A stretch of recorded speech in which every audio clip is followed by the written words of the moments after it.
এখন আমরা দেখব দুটি বাইনারি সংখ্যাকে কিভাবে আমরা সাবট্রাক্ট করতে পারি, বিয়োগ করতে পারি।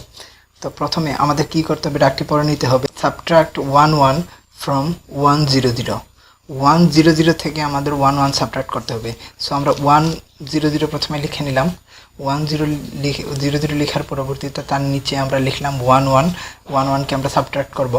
এখন এখানে আমাদের আছে 3টি ডিজিট, এখানে 2টি ডিজিট। ইচ্ছা করলে আমরা এখানে একটি 0 দিয়ে আমরা 3টি ডিজিট করে নিতে পারি।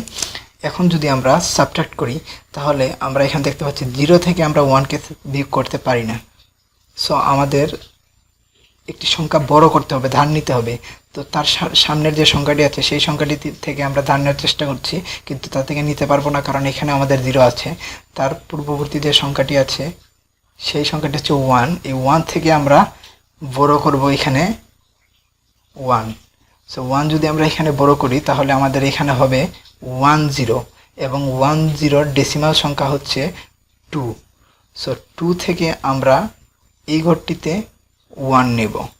এখানে যদি আমরা 1 নিই তাহলে আমাদের এখানে হয় 10 ডেসিমাল সংখ্যা হচ্ছে 2, আর এইখানে রয়ে গিয়েছে 1। যেহেতু আমরা এই 2 থেকে 1 এখানে বড় করেছিলাম, এখানে 1 রয়ে গিয়েছে, এবং এইখানে আমাদের আছে 2 বর্তমানে।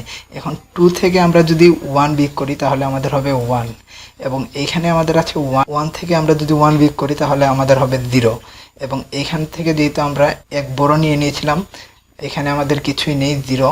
এই 0 থেকে আমরা যদি 0 বিয়োগ করি তাহলে আমাদের হবে 0। এটি হচ্ছে আমাদের বিয়োগফল।